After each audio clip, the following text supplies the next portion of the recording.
Hey, what's up, guys? It's Rico here, CEO of SourceFind Asia, co-host of the Main Channel podcast, and the host of the SourceFind Asia YouTube channel. Back with another one, another video cast, and this is a very special episode. This is like somebody near and dear to my heart. You know what I mean? We call her Young Jaymee the Plug. We'll explain what that meaning is throughout the podcast. But Jaymee is somebody I've known for 4 years. I met her in the Philippines through my business, through China Mike.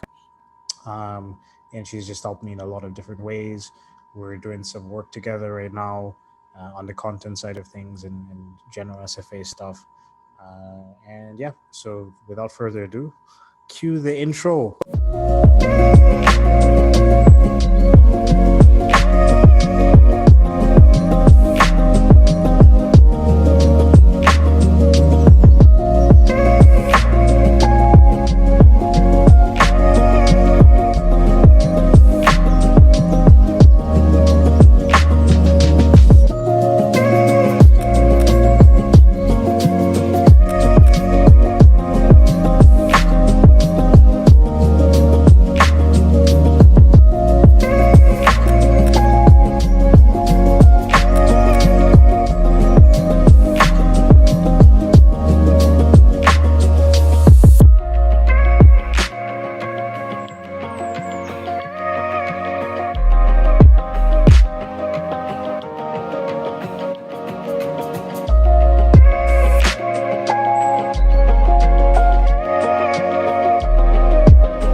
Young Jaymee. So hola, everyone. Always my whenever Jaymee calls me or I call Jaymee, I'm always like Young Jaymee. That's what I do. So Jaymee, how are you doing? Good. Just woke up from my nap for this podcast. So I'm well rested and ready for your question and answer question. Jaymee, is this your first podcast? This is my very first podcast, but yeah, we talk about doing my own podcast as well, right? This is like my how would I say it? My trial. The trial run, yeah. I mean, yeah. I think with anything, it's like at the beginning it's weird, and then as you get used to it, it becomes more and more normal. Mm-hmm. Like I remember when I first started doing podcasts, and I was editing the episodes myself, and I'm listening to my voice. I'm like, I don't like my voice.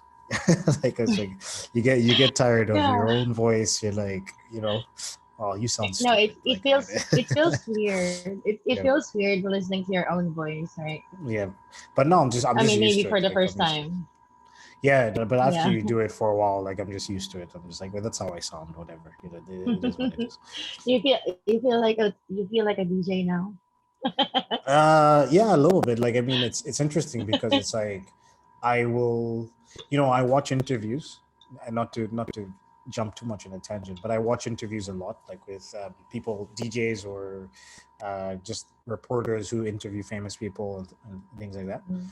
And I know what they're doing. Like I see the way they interact with the person, because I've done so many interviews myself that I know what the structure is, and I know how they'll like. If somebody is talking too much about a certain thing, how they kind of subtly cut them off and transition them into a different subject without you even noticing, like they cut them off or something like that.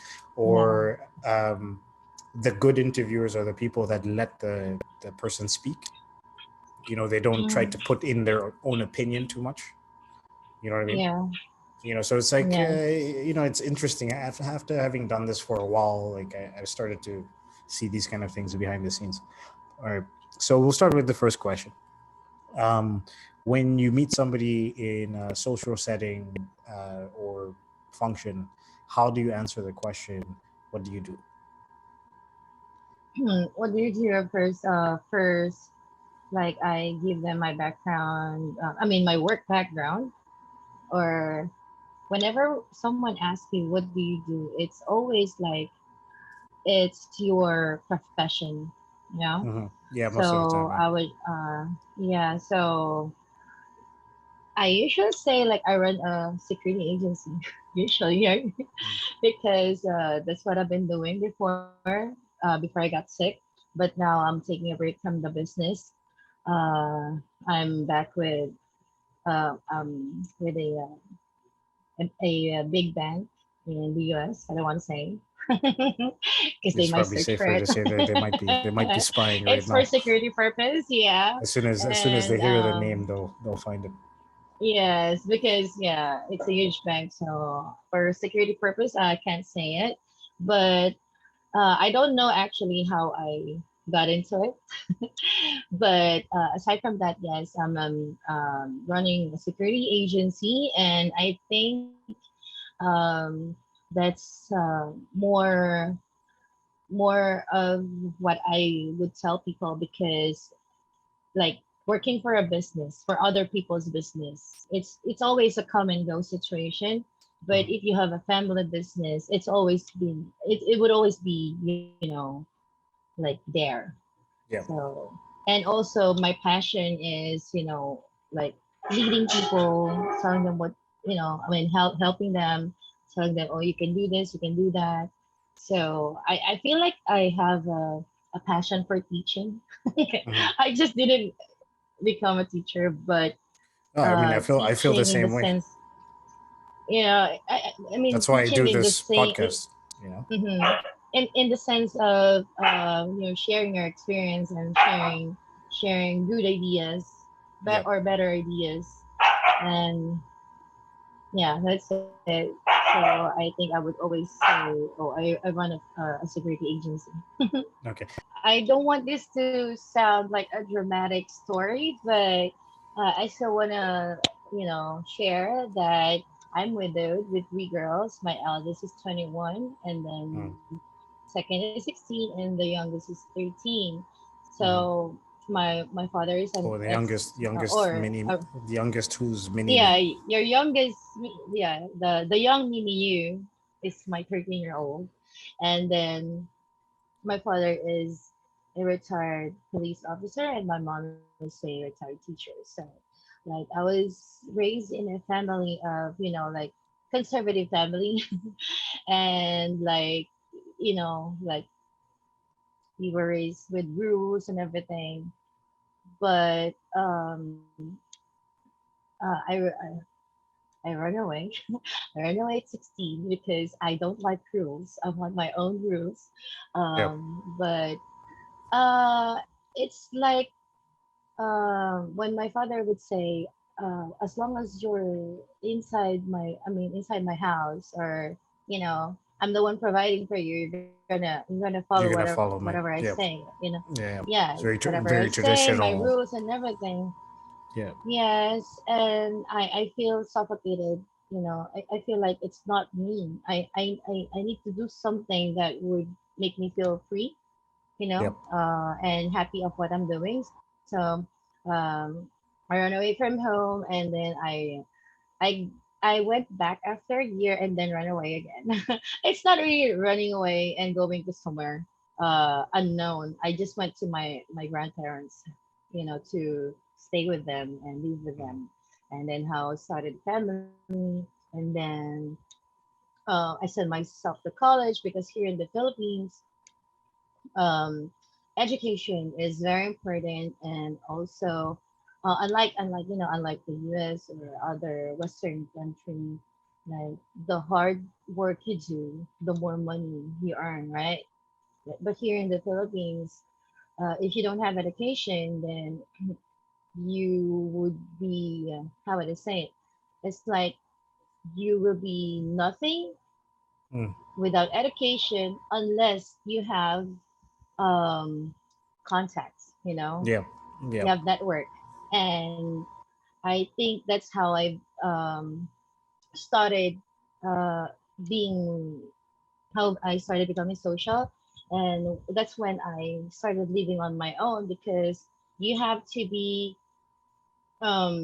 you have you got to have contacts, to, Yep. for example, you're offering something, or selling something, or if you want to help someone get into getting a job or having um, in a situation, a better situation than they are right now. Like for Yep. example, referring someone to be an assistant of this person.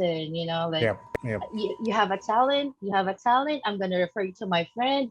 He needs someone who needs talent like you. You know, so Yeah. yeah, Well, that's it's how I like started. it's called like in Chinese, it's called guangxi, which Mm, translates to roughly like relationships or who you know, right? So it's yeah. like it's a very important part of life and business in China as well. Like where, if you know somebody that you can refer to somebody else, like this is how most people do business. They refer, or they hire people through Mm, referrals, things like that.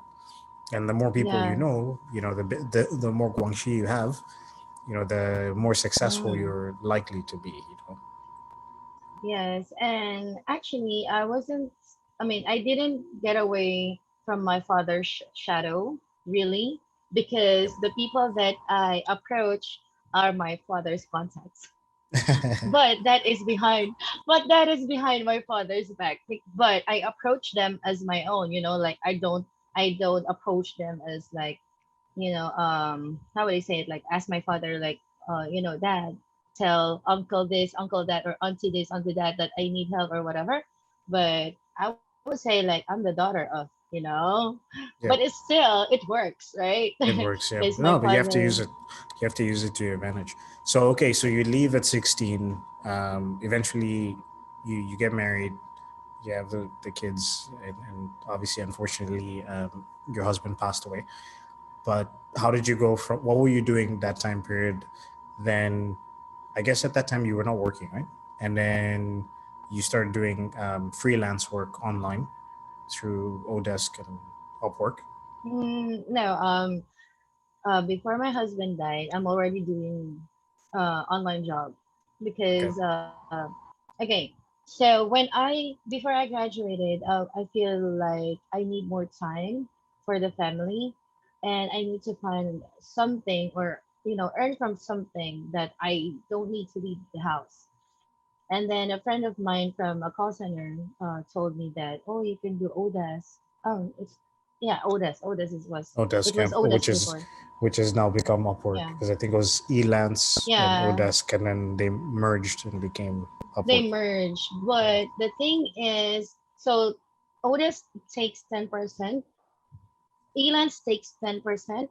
When they joined, they made it 20%. Oh well. That's why I don't want to do it anymore. Yeah. But the good thing about it is I found my boss, like one of the great boss that I work for.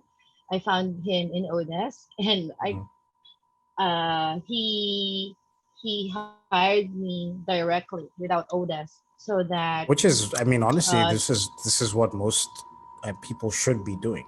You know what I mean? It's like if you find somebody on Odesk or okay, let's say Upwork now. If you find somebody on Upwork, mhm, and they're doing a good job for months and months and months, like you might as well just start paying them directly because it helps both of you. You can pay a little bit less money, they can earn a little bit more money. You know what I mean? yeah. So I mean, if you can, and also if you trust the person, the worker. Yeah.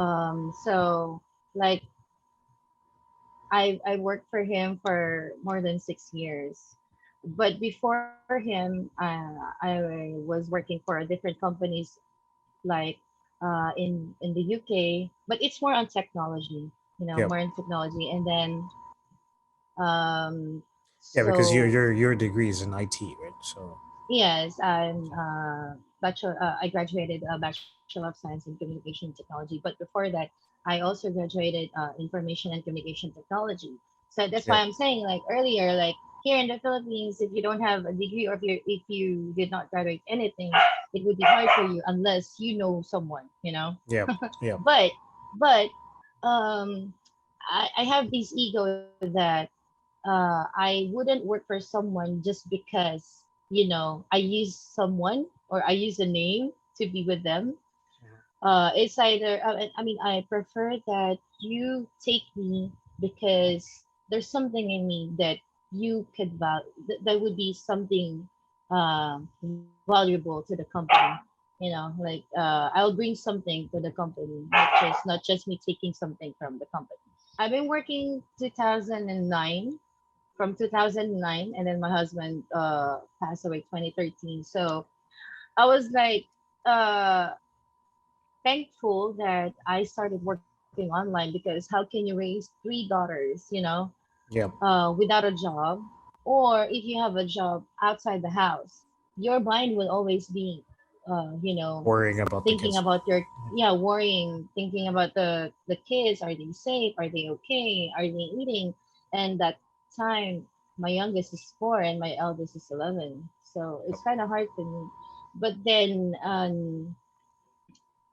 so since I was working online, I was able to do everything, and I was able to also um hang out with friends. But for me to hang out with them, they come to my house, and then I cook for Yeah. them. So it's like how to say, a give and take situation. That they accompany me at home, they But you visit me, still, yeah, they yeah, they check to on show some me. And appreciation. yes, and then like checking, how are you and the girls, this and that. And by the way, these are like a motorbike group. So I'm the Yeah, female, right, Jamie of was the part of group, and then they Hell's would bring their Angels. girlfriends as well. Jamie was part of Hell's Angels. So yeah, so I kind of miss them too. But of course, we have to, grow and move, Forward, yeah. forward. I had to, yeah. So something happened with the company that I'm working for, because I'm the only one offshore agent. So Yep. my boss is paying the PBX just for me. Yep. And something happened in the business that the PBX is not working, and he's been busy in the US, and the business is in the Caribbean. So I work for hotels and resorts in the Caribbean. Anyone that have problem with internet connection, or they need to buy, a higher speed of access. So I'm the go-to person. Yep. But yeah, something happened that I was not receiving any calls for 2 months. Of course, I'm not gonna ask for pay if I'm not working. But I told my boss that, oh, if you're having a trouble Jamie, with, Jamie, you with gotta the get that money, man. You gotta get that money. yeah, yeah, I feel bad, Yeah. even though, yes, I'm like contracted for him. I feel bad, getting something that I did not work for. Yeah. So yeah, I just told him that, if you're having a hard time, because I'm the only one agent outside the Caribbean or offshore, you can let me go. I will try working for I mean, going back to the corporate world. Corporate world, yeah. But yeah, but also, working online, I also help the family business. I still manage the security agency. So that's like, you know, it's not really it's a big loss because it's a big pay. But it's not that I'm not gonna eat, or my kids are not gonna eat anymore. And also, um since I have this ego, I always, think that, yeah, this is a family business, but this is not the I'm not the one who, establish it, or, you know, make this or So you build want to this do company. something by yourself. Just real quick, in terms Yeah. of, I mean, I think one of the common questions that people have, uh, or interests about hiring online staff based in Asia, Southeast Asia. Do you Mhm. have any tips, or do you have any warnings, like things to look out for? Because obviously I've had my issues. Mhm. Yeah. I've had a lot of fantastic employees here, but I've also had Mhm. some Ye- bad Yeah, eggs. actually, I would say you would be lucky to get, good employees. I mean, there's a lot of skilled talented Filipinos, but the thing is, they also have a lot of, issues. That would be the main problem that you would encounter. Excuses Yeah. like, oh. my father, got Yeah, I sick, remember my one friend of this. mine told me that this girl's grandfather died like 3 times in the course of 1 year. Yeah, yeah, yeah, yeah, yeah. There's like, if your memory is not that good, then Yep. they can always use the same reason, couple of Yep. times. But I think the best way to make sure that you get a good employees when they sent you the curriculum vitae or the resume, do a background check, Yep. like an employment verification. Yeah, because I did that kind of job as well, like in the US. So, Mhm. but we use the work number. You use their social, and you The can get all details the of. information, yeah, from their employment. What's the reason why they left, this and that, and you also do the phone calls to the employers. So the best way to find out or get a hint of if this would be a good employee is, do a background check by calling the employer itself. And then, because if it's just like someone they know, like character reference, yeah, you can do one character reference, but still, I mean, you should rely more on the employment verification than the Why do you character think reference. it is though that like so many of the online employees in Southeast Asia or Philippines, whatever, are like that? Because in my mind, it's like I think about it like if I start working for a company and it's a small company but they're growing and there's potential, Mm-hmm. right? And I'm coming in at the ground level or almost ground level, let's say. There's so much potential for me to become, this level, like to go to another level. Whereas if I start working for a corporate company, okay, cool, I'll get all these benefits and stuff like that, but like there's not as much potential for growth in the position. So when I look at it as like, for example, I could say Imogen as an example, right? When she Yeah. was working for me while she was in college, then she works for me full time. Now she has a percentage of ownership in the company and she gets all these like bonuses and Mm-hmm. stuff. She's making way more money than any of the people her age. Like so and Mm-hmm. then the potential for growth is exponential because she's like basically an executive in the company. So, if we go to whatever level, she's going to benefit way more than at a younger age than, Mm. working for a I, corporation for 30 years.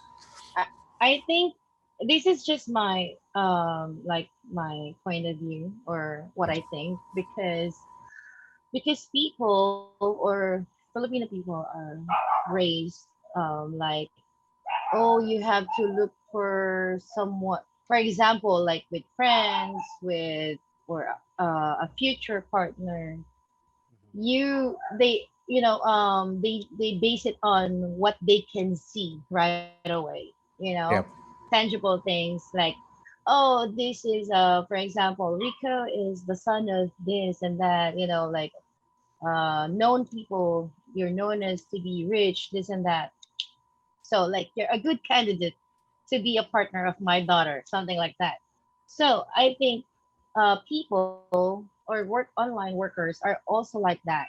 Like, oh, they're just small. I won't get a lot from them. I'm not Yep. gonna earn a lot from them. They don't trust. They don't trust because they are more they rely more on what's visible to the eye, but they don't dig deeper on what's the possibility, you know So yeah, that makes sense. It's more of like I guess an aspect of like what can you do for me now versus what can you do for me down the road, right? yeah, yeah, yeah, yes, Which is they are. unfortunate because I feel like I've had a lot of employees that were really talented who have lost Mhm. opportunities, and some of those employees Yes, that I'm talking about had situations where they're taking care of their family and things like that. So it's like they needed the money, and then I had to let go of them because yeah, they weren't they weren't executing on their work. Like you remember, Yes. I remember the guy that was doing our website at the beginning, and Mm. when I first came to Philippines in 2020, and there was a guy that was editing my website, and I was talking to him online before. Then I was like, dude, I'm actually in Manila right now. Like he was in Cebu, and I said, I'll fly you out to Manila. I'll get your hotel, all that Oh yeah, stuff, yeah. I remember that person. Yeah. and let's work on the website together for because I feel like we can finish a website in a week rather Mm. than it taking such a long time. And then he came down for a week. We tried to extend because there's a few other things, and one day his wife just shows up and That's why. Yeah. yeah, his wife just shows up and takes him away. And I was like, thinking to myself, I was like, man, like, and then he stopped working on the website after that. And I was like, dude, like, we had a structure where it was percentage based of what he's accomplished. And I was like, yo, you're gonna Mm. miss out on so much money when you didn't really have a job before. Yes. Like, why, does your wife not care Mm. about money? Like, like, like things like this. It didn't make sense to me. But yeah, um, And also, I think their mindset, that maybe because they're not used to working directly with the bosses, yeah, they're not used to it. They feel like, with this work, it feels different because they're used to have an office setting, yeah, and like you, the business, the Source in Asia, we're doing it like remotely. virtual, Yeah, remotely. remotely.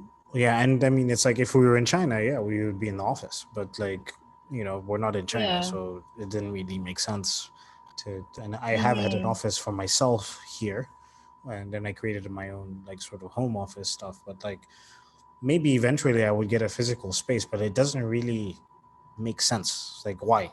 Why? Especially right now, Yeah, like you can use the funds yeah, for something more important than having an office when everyone is like, I don't want to go to the office. yeah.